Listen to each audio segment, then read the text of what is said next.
So this is the part A of the Khoodeelaar television channel, online, only on the internet, not on satellite or on terrestrial or on cable. This is the world exclusive diagnosis of Fleet Street.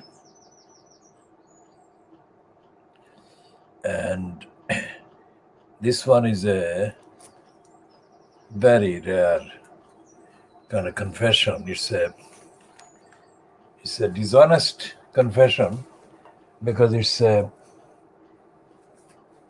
kind of internal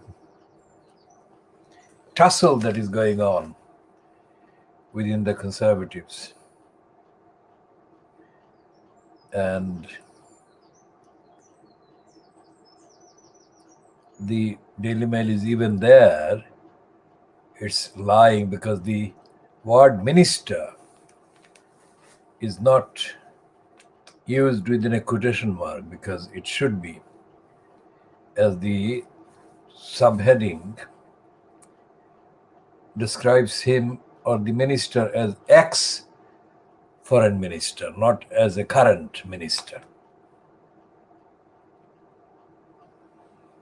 And it says that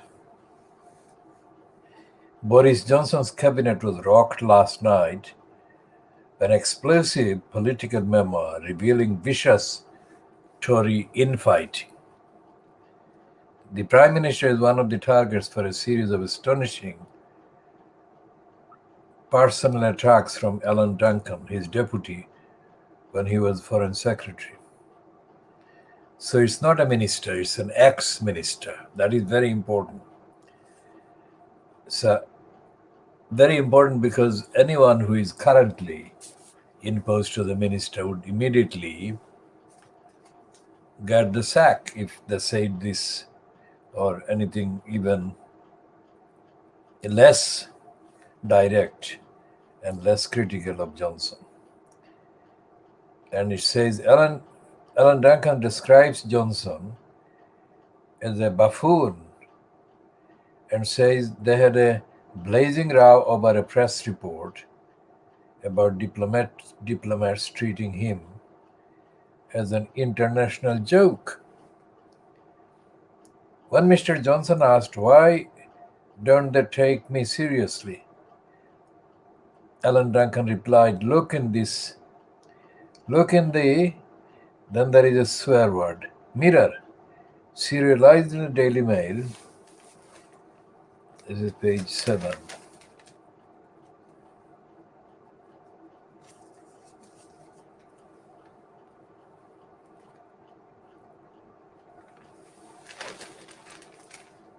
Bombshell diary of Boris Johnson's very indiscreet number 2. And they're showing the picture of Johnson with Alan Duncan in the continuation on page 7. Continuation of the story from page 1. And it says, in the thick of it, that is the title of this Alan Duncan memoir. It is as candid, caustic, and colorful as the sensational Alan Clark diaries of the 1990s. Alan Duncan, who quit politics just 16 months ago, saw at first hand how the government of Theresa May, a friend since university, collapsed in chaos. It is unprecedented for a politician to lift the lid on the feuding in the corridors of power so soon after leaving office.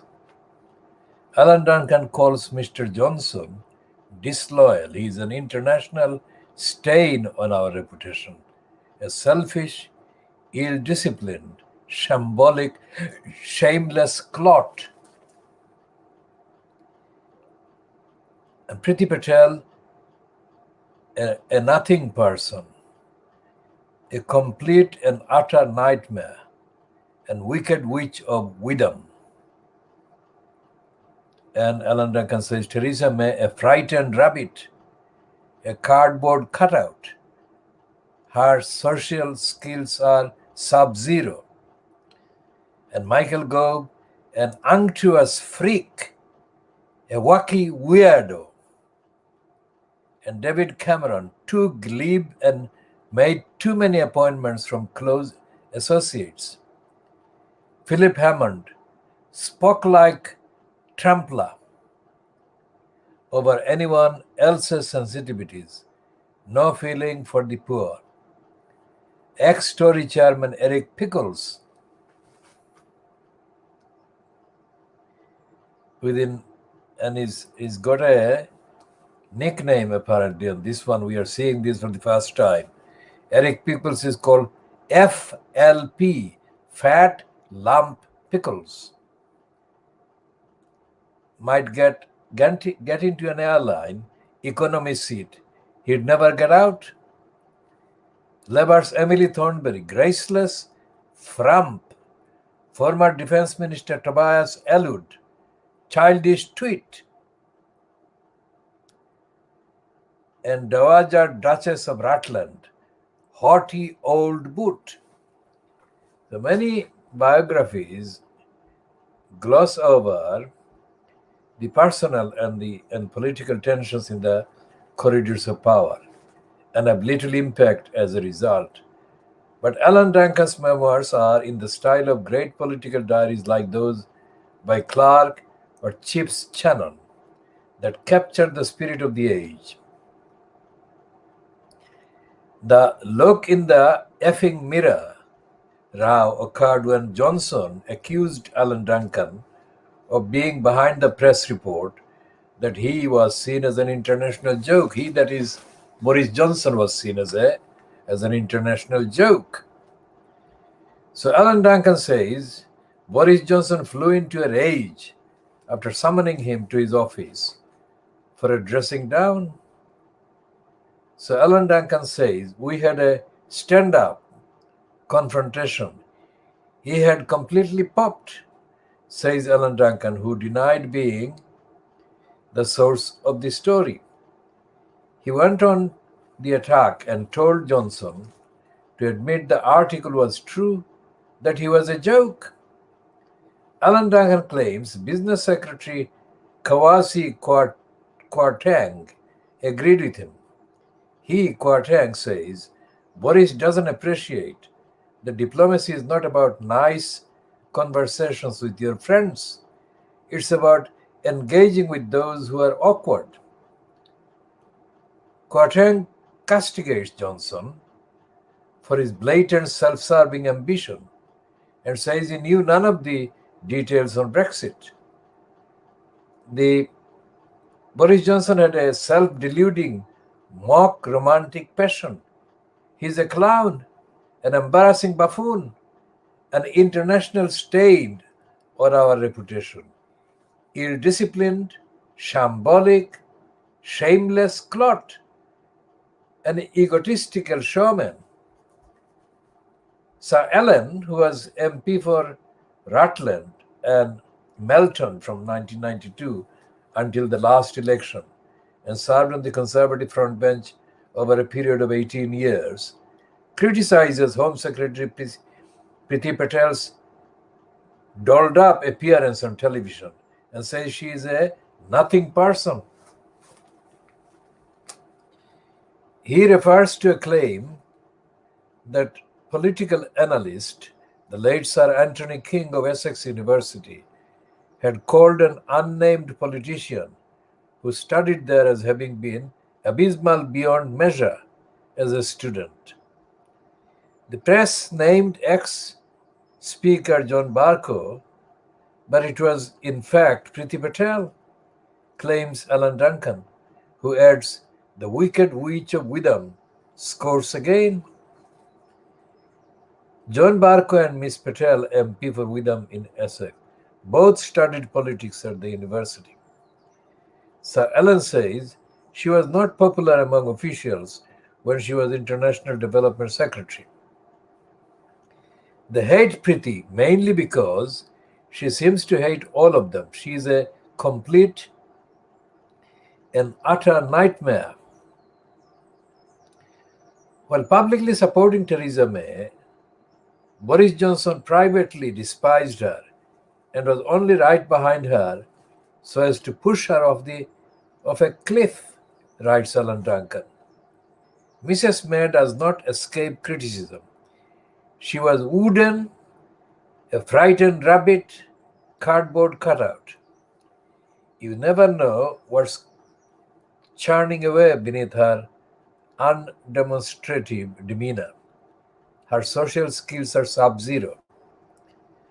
From the moment she lost her majority in the botched 2017 election, Theresa May led a government of the walking dead with a cabinet of zombies. Alan Duncan says Cabinet Office Minister Mr. Gove is a combination of shameless and synthetic, an unctuous freak, a wacky weirdo, both unappealing and untrustworthy. Accusing ex-Chancellor Philip Hammond of breaking the Tories' 2015 election pledge not to increase tax, he says he has no feeling whatsoever for people on low income and is a Spock-like trampler over anyone else's sensitivities. He claims Philip Hammond snubbed him as he left a Downing Street reception. Philip Hammond swung in through the back gate and walked straight past me with his nose in the air. He doesn't even say hello. He has no idea how to extend elementary courtesies. Alan Duncan says childish twit Mr. Elwood refused to speak to him over a perceived personal slight. He castigates Emily Thornberry for failing to thank him after he helped her attend the funeral of Cuban leader Fidel Castro. Not a word of gratitude, it was as if she owned the place. She is a graceless frump. He says he fell out with the virulently pro-Leave Dowager Duchess of Rutland, aged 83, after he backed Remain in the 2016 European Union referendum. After the Duchess called him disgusting, Sir Ellen observed, she is a haughty old boot. Now there is a part of this that I have read. I have actually attributed a quotation to Kwasi Kwarteng. It's not Kwarteng, it was Alan Duncan throughout. And there are two pages 8 and 9, that illustrate with highlighted bits there Alan Duncan's diaries, memoirs. Now, what this says is that this is the Daily Mail. This is the Daily Mail which has been denying all of that all the time. And here it is, publishing these, that all of us observers have been saying all this time. So what's the secret? The secret is that the Daily Mail is lying because it wants to sell copies of the paper, and that is the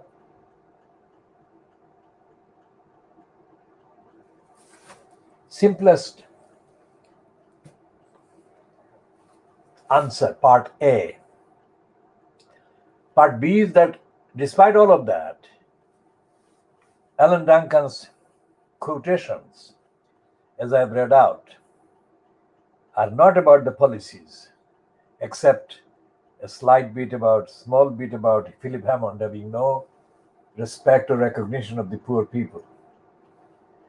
The rest of it is not anything to do with the policies, and Alan Duncan I mean, we have to read the actual memoir to see whether he has any comment to make about any of the conservatives' attacks on the civil liberties, democracy, morality, ethics, or the bigger issues that we diagnose every day of corruption and criminality and racism. Now, the Guardian is talking about the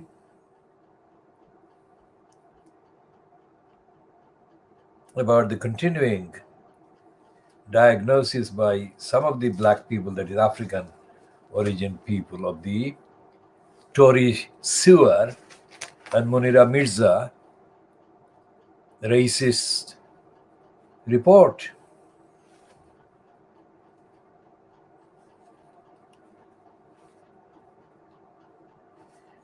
And there are accounts that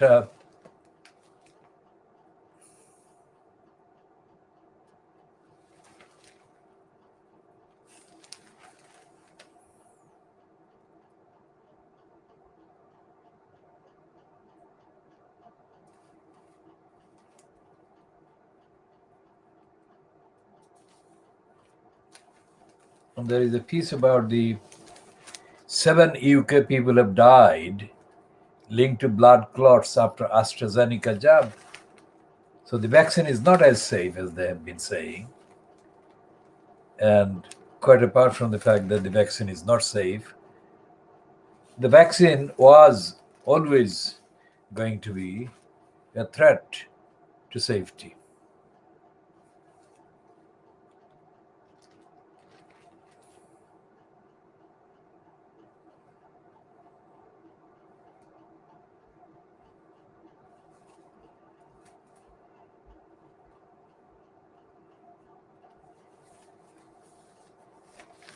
And we shall be looking at this one. This is a thing that is being called academic David Olusoga, who is reportedly saying that number 10 race report sweeps history of slavery under the table. And there is another one on page 15, the next page. Gaslighting Windrush campaigners alarmed by omissions in number 10 report.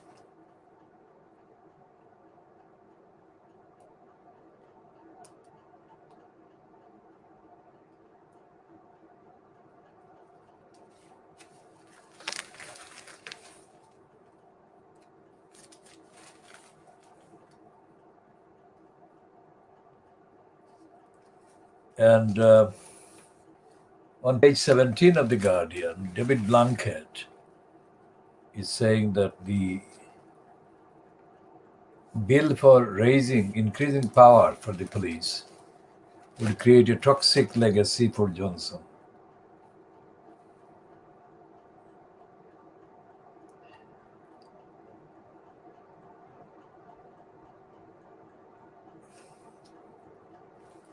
And Starmer is given almost 2 pages about his plot to kind of make the Labour Party relevant to ordinary people. I mean, that shows that Starmer is dead, politically dead. I mean, he's actually admitting that the Labour Party is not part of the ordinary population. That is to say, the people and the Labour Party don't mix. That's a brazen admission that the Labour Party has been killed off. Something that we have been saying right from the beginning.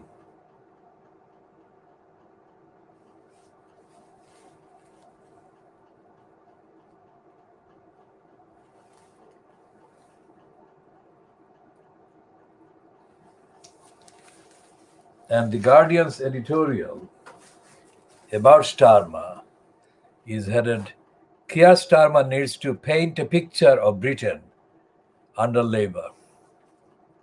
Well, that is the Guardian. What we have been saying about Jeremy Corbyn, for example, when Corbyn has been sprinting away from the assembled crews of the media outside his house in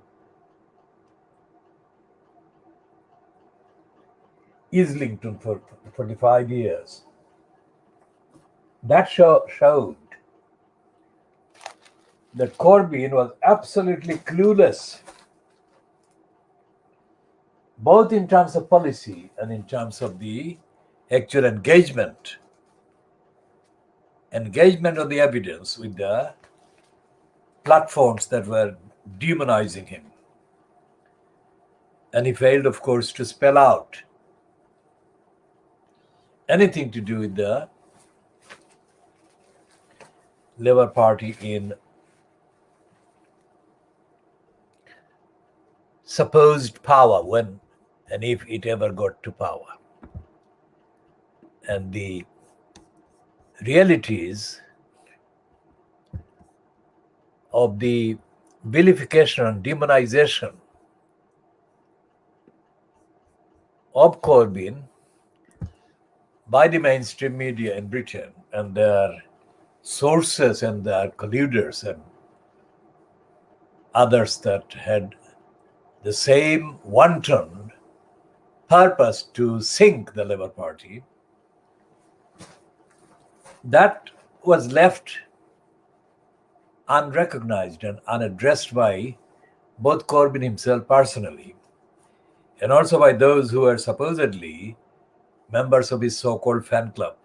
I mean, Corbyn having a political fan club is a contradiction in terms, because Corbyn, on the evidence, strictly on the evidence, did not have a political understanding of what the society in Britain needed,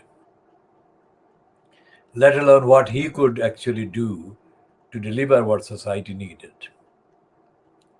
Everything about Corbyn is and has been mediocre, irrelevant, and too late. For example, in the last 10 days, let's say, Corbyn is still a member of parliament. So let's look at the kind of utterances that he has made or has been excessively made by Corbyn, let's say, on the social media platforms.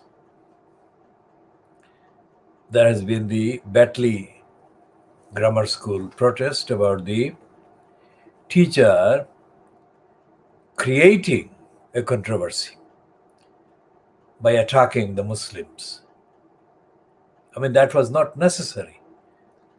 The showing of a Charlie Hebdo cartoon of the Prophet of Islam to Muslim students was not necessary. It did not enhance education. It did not enhance enlightenment. It didn't bring in knowledge about anything of any substance whatsoever.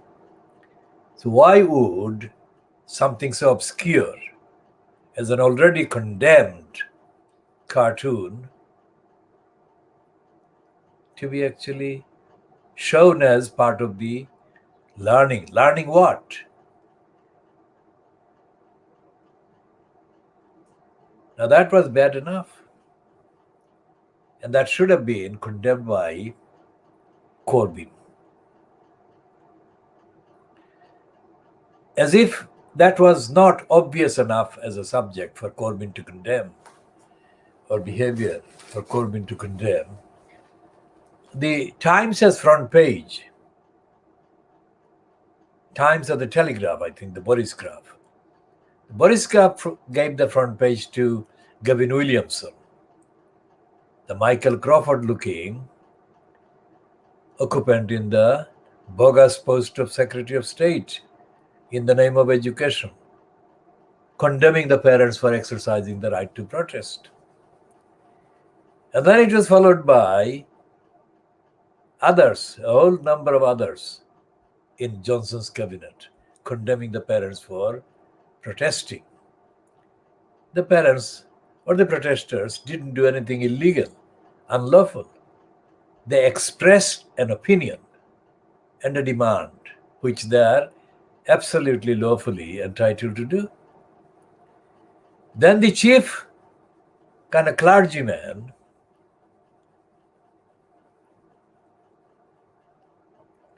Justin Welby moved in and got a front page on the Times condemning the parents. And the entirety of the celebrity races was kind of marshaled by the Fleet Street and other races to mount the attack on the protesting parents, who claimed, those attackers of the protesting parents, that is, claimed that by protesting, these protesters, and not the attacks on them that had been mounted by the teacher, but the protesters were the ones who were threatening democracy.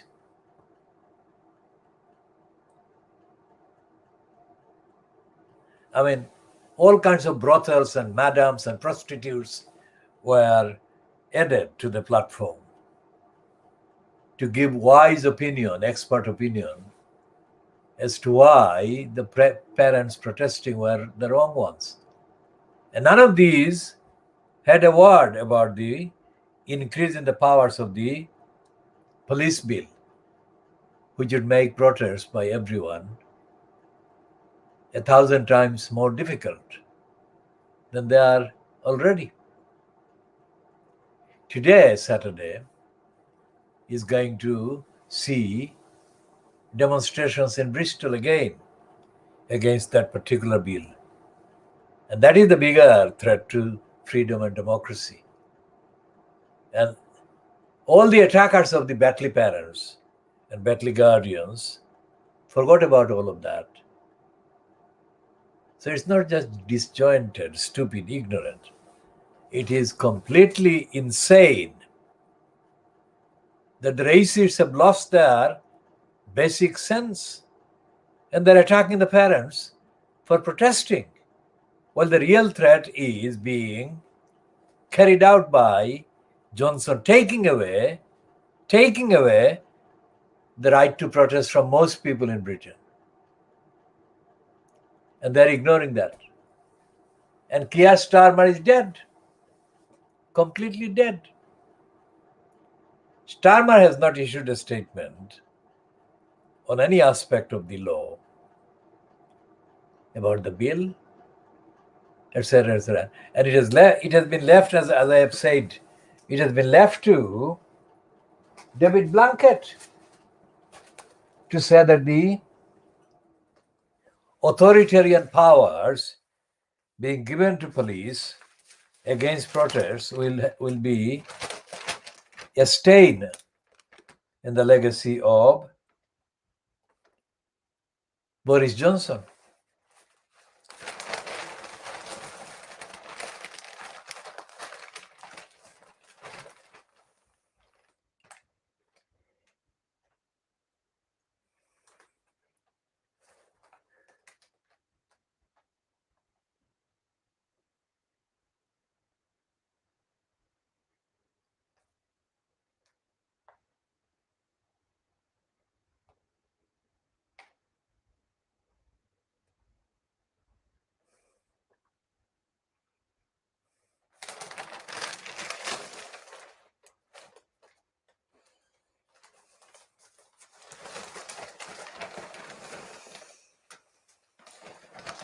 What is Blunkett saying? Let's see if we can find the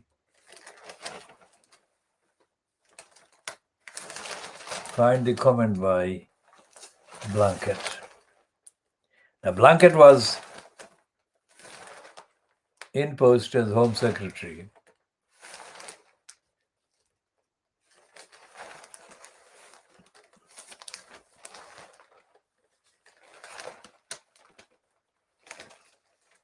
Right, that is page 17, and Blunkett is saying, page 17 of The Guardian, and Blunkett is saying Well, Blanket is reported as follows. The former Home Secretary David Blanket has said the police crime sentencing and courts bill risks making the UK more like Putin's Russia, and that it would be a lasting and toxic legacy for Boris Johnson. They say Prime Minister, but I'm saying Boris Johnson because Prime Minister is a kind of generic term. It could refer to anybody. Boris Johnson is quite specific. Writing in The Guardian, Blanket, who served as Home Secretary under Tony Blair, said the government's plans to use the bill to prevent peaceful protests would leave a bad taste in the mouths of British people who value tolerance, democracy, and open debate. Of course, they don't. But what Blanket is actually trying to say is that all these ideas of open debate, etc., would be scrapped. That is what he's drawing attention to.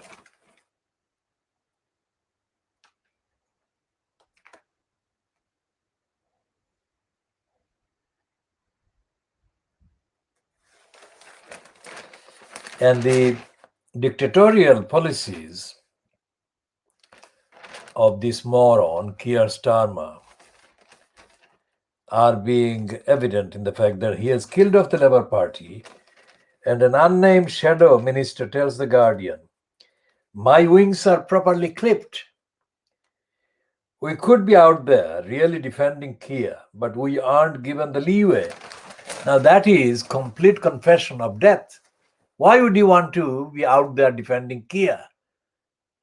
The sentence should be, we should be out there defending the community against the attacks by the Conservatives. But look at this. Look at the difference that I've just drawn. This is what I mean by Corbyn. When he was in post, he was completely failing to defend the community, defend the people against the Conservatives' assault and onslaught. And this is what the shadow minister is saying. This is a man or a woman, unnamed, but that is what it is. They have killed themselves off as the Labour Party. I mean, why not do the democratic thing and release information to the public? And release the information to the public without identifying yourselves. Take the risk. For democracy, it is absolutely worth and justifiable. Take the risk and release the information of what Keir Starmer is hiding and kind of suppressing, and compel him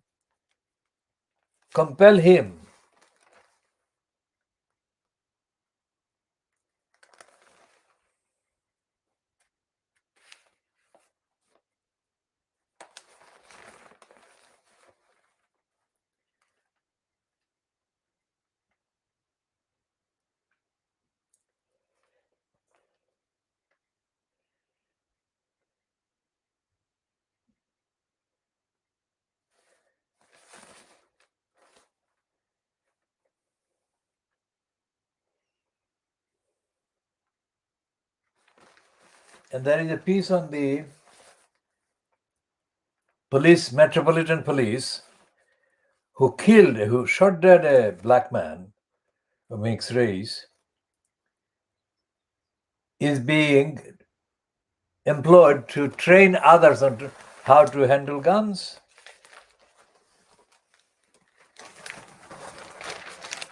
And the Guardian has this David Olusoga,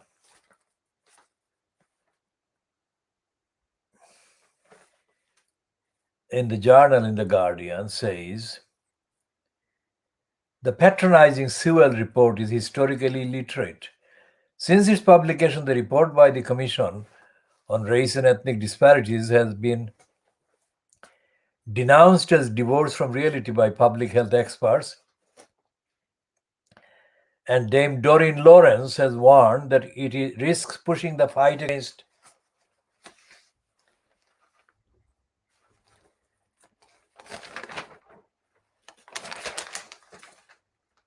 racism back 20 years or more. Academics named in the report have revealed they were not properly consulted, and an author is having his name removed. Windrush campaigners have condemned it for paying so little attention to the scandal that was exposed 3 years ago.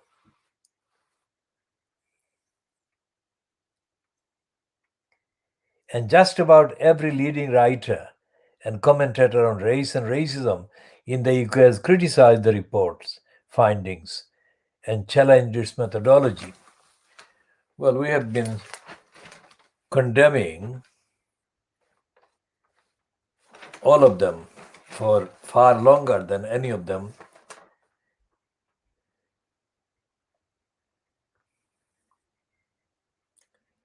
And the whole piece by Olusogo is a summary, really, of what others have been saying. And this is the piece by David Blunkett against Boris Johnson's police. These days, the police aren't just engaged in the fight against crime, they're also being asked to preside over cultural flashpoints.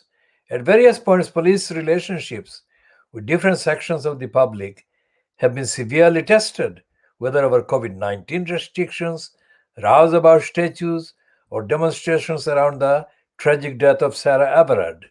Now, the government's plans to use the police crime, sentencing, and courts bill to give police in England and Wales sweeping powers to put down protests look set to strain those relationships to breaking point. And it will leave a bad taste in the mouth of British public people who value tolerance, democracy, and open debate. Now, that is a presumptuous kind of denial of the truth, as has been observed over the attacks on the parents protesting against the teacher in the West Yorkshire Batley Grammar School. This is the cartoon by Steve Bell in The Guardian, is it? And we have no, it's not a Steve Bell, it's Martin Rawson. This is a cartoon that we shall have to take a closer look because it's not very clear looking at the page in the way that we are looking. So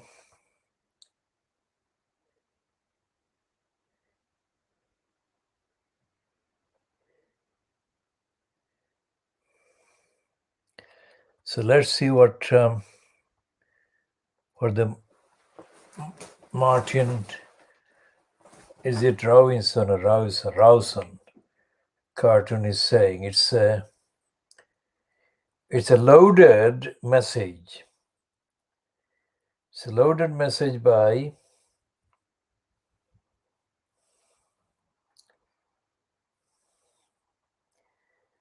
the cartoonist who also publishes cartoons in the communist Morning Star.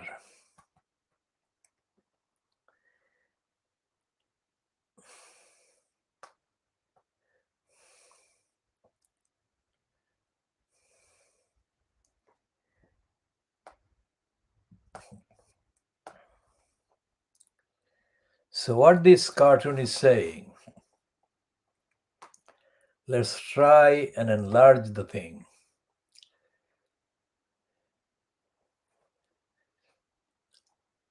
Okay, it says HM Government UK report of the Commission on Race and Ethnic Disparities. And under acknowledgements, it mentions Dr. Martin Luther King, Nelson Mandela, C.L.R. James, Professor Stuart Hall.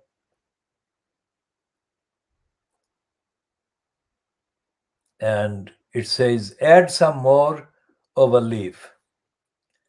And then there is this emperor Bex in siren and gaslight or gaslit, etc. This is a very complicated kind of cartoon by Martin Roweson or Rowanson or whatever the name. The last letters are not legible. And it features Boris Johnson, and it most certainly features Rishi Sunak being hit on the head by the Brenda sitting on a throne. It's a too complicated cartoon. Doesn't really tell much. And we're just noting that as a kind of record, not.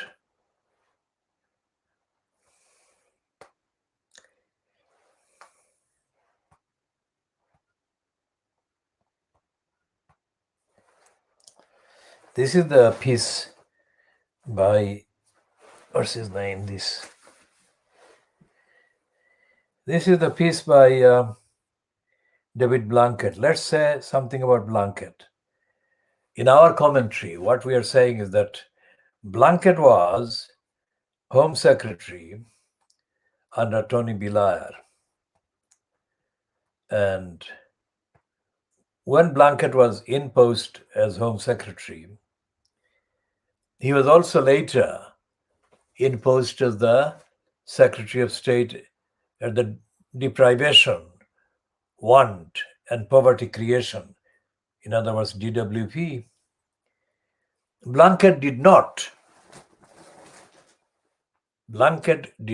support, and is not on the record as supporting, tolerance, debate, and so on, especially if the purpose or the theme or the narrative or the context of the reference was to oppose racism and colonialism and imperialism, and to confer the rights on the people of African and Asian backgrounds, rights that are actually required to be allowed as part of the status of the UK as a signatory state on the international conventions, agreements, treaties, and charters. So what we have been watching Fleet Street do in the last 10 days over the exercise of the right to protest asserted by the parents and the guardians and their supporters in Betley is that all these treaty obligations and obligations under the charters and agreements and conventions and declarations to which the UK remains signed up, those rights and obligations have been trampled on, walked on, and defied and denied and ridiculed and absolutely kind of treated with contempt by the Fleet Street papers, by the UK government, including the ministers, and by the opposition, which has been silent. Can you believe that? And yet, today the Guardian says that Starmer is going to make the Labour Party relevant to the, or relate to, or connected to, or connect with the people. I mean, he has disconnected the Labour Party from the reality, as have the shadow ministers. What are these people? Are they dead or alive? Are they asleep or awake?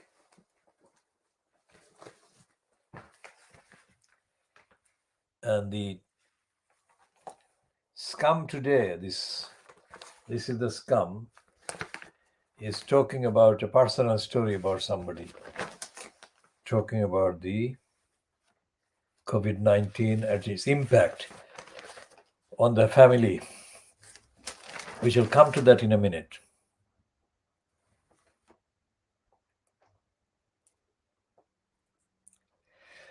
And there is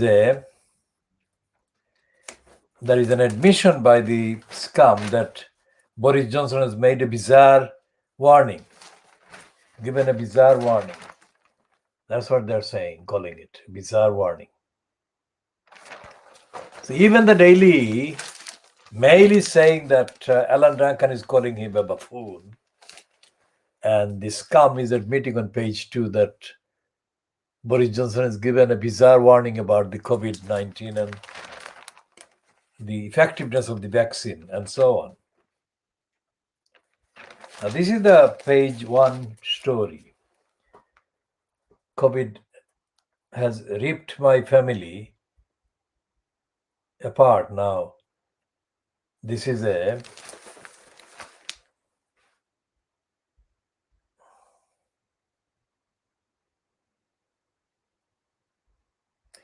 don't say who this Mark Wright is. Well, except that he's married to an actress called Michelle Keegan. And that shows the value of this paper. I mean, the celebrity idiocy. And he's saying that he could have lost them all to COVID-19. What this is that when they go promoting Boris Johnson and justifying his racism and justifying his denial and discrimination and justifying his abuse of the public resource, like giving money to his adulterous kind of mistress without declaring it and giving her access without any security clearance or any authorization from the office which he was occupying, that he was abusing to give her access to any number of facilities.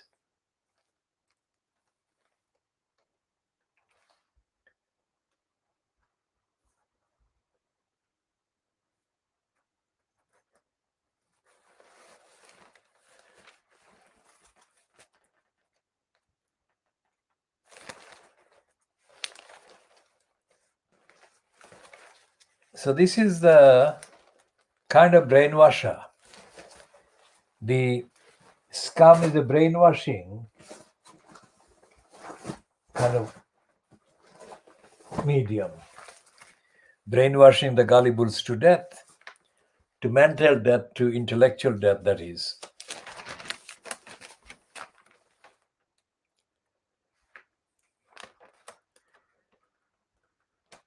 And Starmer is dead even by the Daily Mirror's description of him. It's very depressing and darkness.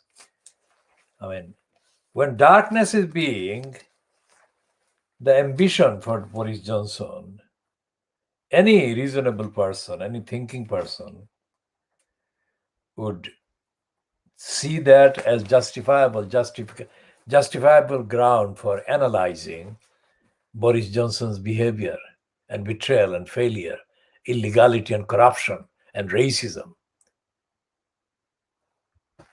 And the source for genuine, sustained criticism of behavior by Boris Johnson in an elected democracy, so-called, would be the elected opposition. Keir Starmer has surrendered.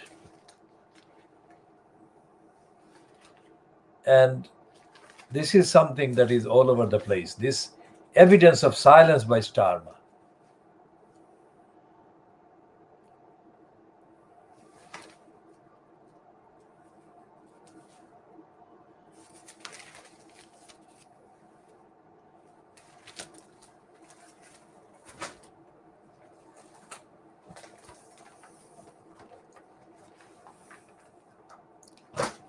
And the fascist kind of language by the state to the public is brazenly contained in the front page of the Times today.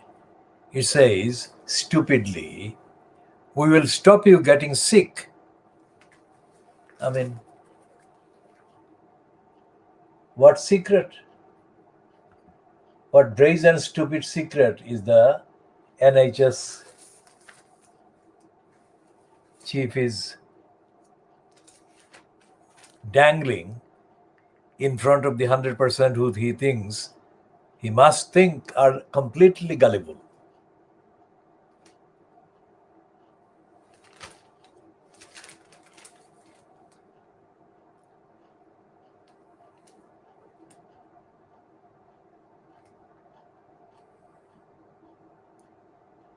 And there is another piece on David Cameron. It adds that Cameron asked a second minister for state cash.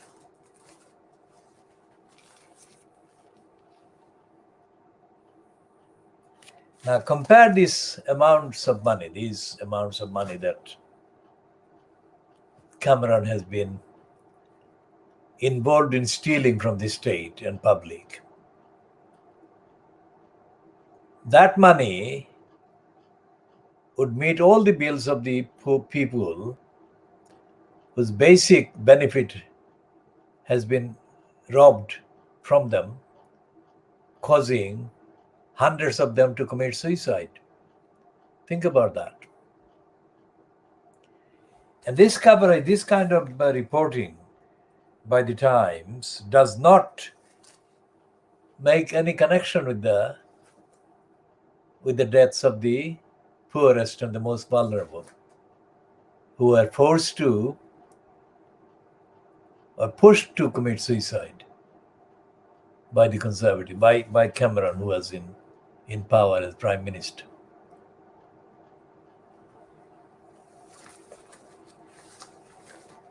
And Cameron is not condemned for that. They don't even mention that.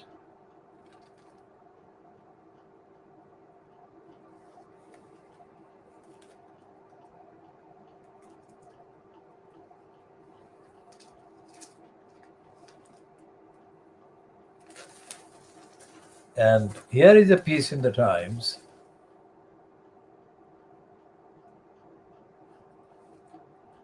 about the death of a black young person named as Nathan Smith. And it says the patient, that is Nathan Smith, it's a black male, is a student, died after calling 999 while in hospital after being refused a request for oxygen. He was denied oxygen. Evan Nathan, well, not Nathan Smith, his full name is Evan Nathan Smith, 21, was suffering from sepsis after a procedure to remove a gallbladder stent. He also had sickle cell disease, an inherited condition that affects 15,000 people in the UK and is prevalent among people of African and Caribbean descent. The disease produces misshaped red blood cells that can cause problems such as anemia because they do not live as long as normal cells and can block blood vessels. The sepsis is thought to have triggered a sickle cell crisis, a painful episode lasting up to 7 days that is caused when vessels are blocked. So this man was denied vital help.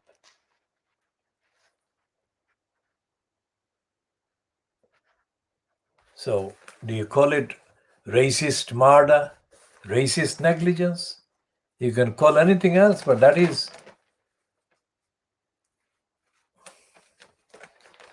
And now this is the page, 2 pages next to the page containing that story about Evan Nathan Smith's death. says that the Caribbean is hot tip for Britons desperate to escape on holiday.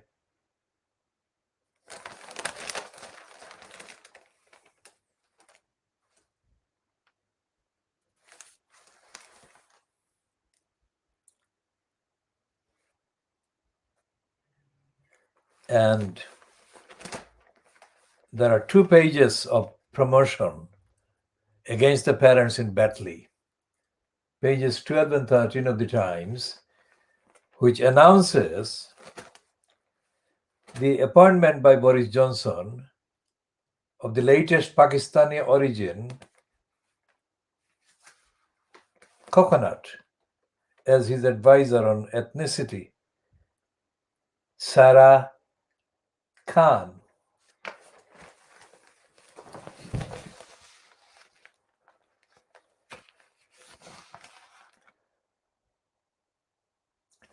And this is Sarah Khan that is doing the same thing as Tony Sewell and Munira Mirza have done already with that racist report.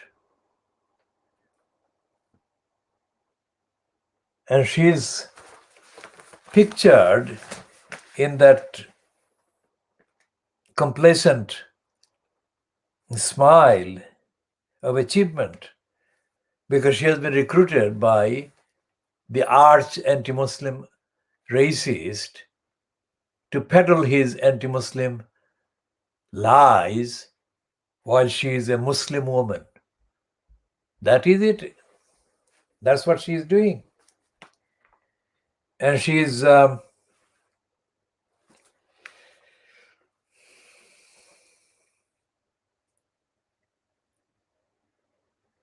being described as a former pharmacist, worked to counter extremism and gender inequality. And look at this. She goes back to strategic kind of events.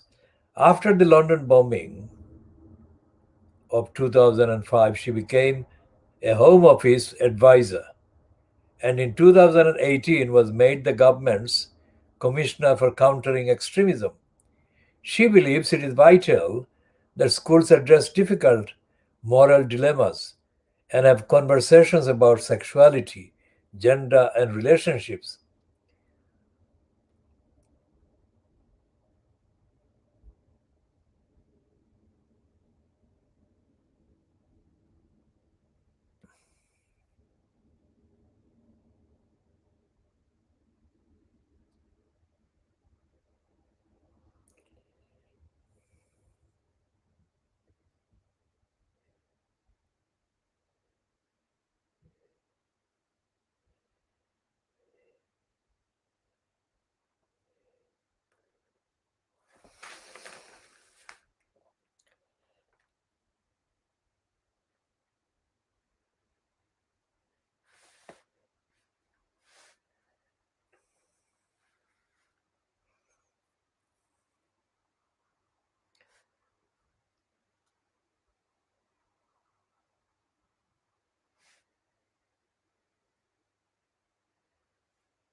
So she's being promoted as a champion for women's equality, etc., etc. But that is a lie because she is not being quoted or reported in context. She's focusing on the traditional lying agenda of condemning Muslim societies for denying women equality. That is not true, because the campaigns and the movements for making equality a reality in the Muslim population is being thwarted and denied and obstructed by these very racists and by the likes of Johnson and others, whom Sarah Khan and her ilk have been serving as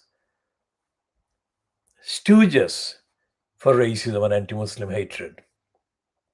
And this is the narrative that they are aiding with her today.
So they've got these 2 pages on these Batley protesters, and there is no mention of the UK's obligations.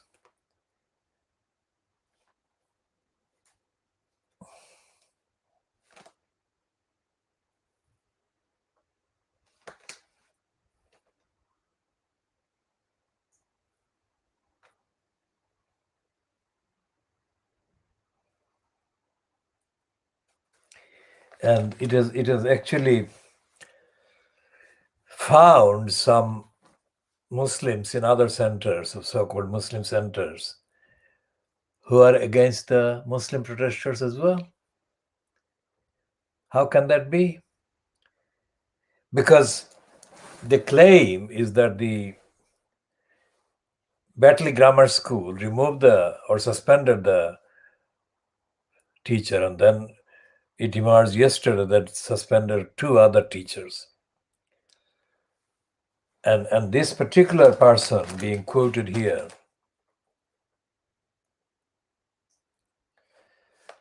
is Akuji Badat, chairman of Snowdon Mosque.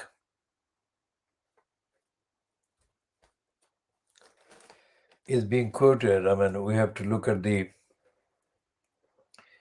actual topic, whether it's the same event or another school. But essentially, the reason that they're quoting this individual, Akuji Badat, chairman of the Snowdon Mosque. Snowdon doesn't sound like being in West Yorkshire, but we shall look at that in detail in a minute. Claimed that the school had been fantastic in the way it had responded to the complaints. He said that there had not been a need for protests. Look at this. If the school had been fantastic about the complaints, then it follows that there had been complaints. Then it follows that the school hadn't been fantastic, because if it had been fantastic, there wouldn't be any complaints, would there? So this kind of stupidity and illogicality is all over the place. And as I said, this Badat added that there were a lot of rumors, and that what had actually happened would come out during the investigation. A Muslim preacher who gave a speech at the protest was later found to have been spreading anti-vaccine propaganda. I mean, anti-vaccine propaganda is not anti-vaccine propaganda, because even the Sun is admitting today that 7 people have died from vaccine. So are they going to condemn the Sun and call it anti-vaccine Sun? So we are diagnosing actual chapter and verse, and that is based on the contents of the Fleet Street papers. Even the Times is lying and manufacturing.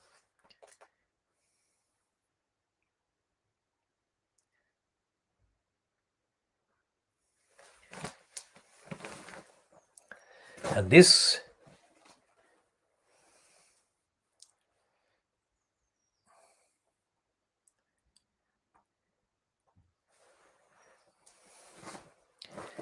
propaganda for this person, they're calling her, that they're actually raising her to the skies. They're saying that she's a Muslim determined to fight intolerance. Well, what is the intolerance? They are intolerant. They are intolerant against Muslim parents and protesters who are exercising the right to protest against the perversion and distortion of the Muslim faith. That's what the protest is about. Now, anyone watching this and thinking that this is all about Muslims, that is not the case. If the protesters were from another faith and they were protesting against an attack on their faith, we would be saying the same thing. In the same way, if the attacks on the protesters were being mounted and maintained by Fleet Street in the way that the Batley protesters are being treated today, or today meaning currently.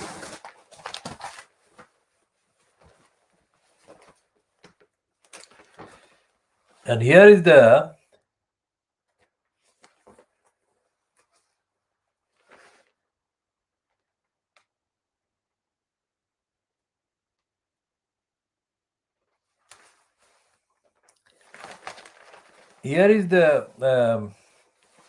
take on the I newspaper on the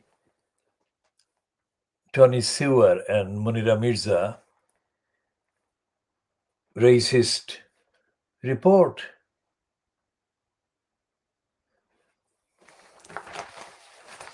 And it's a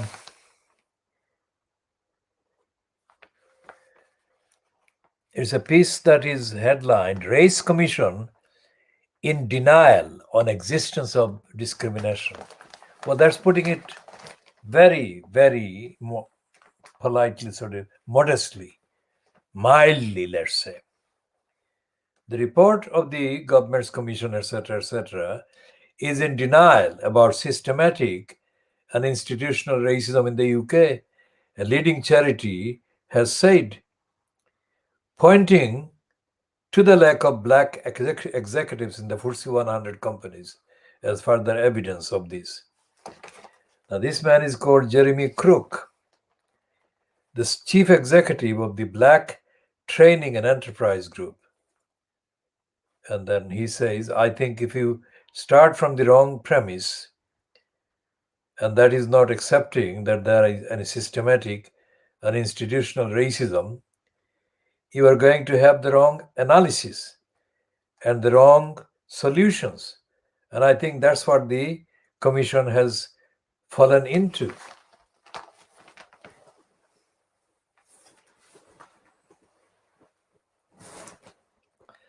And that's what is happening here.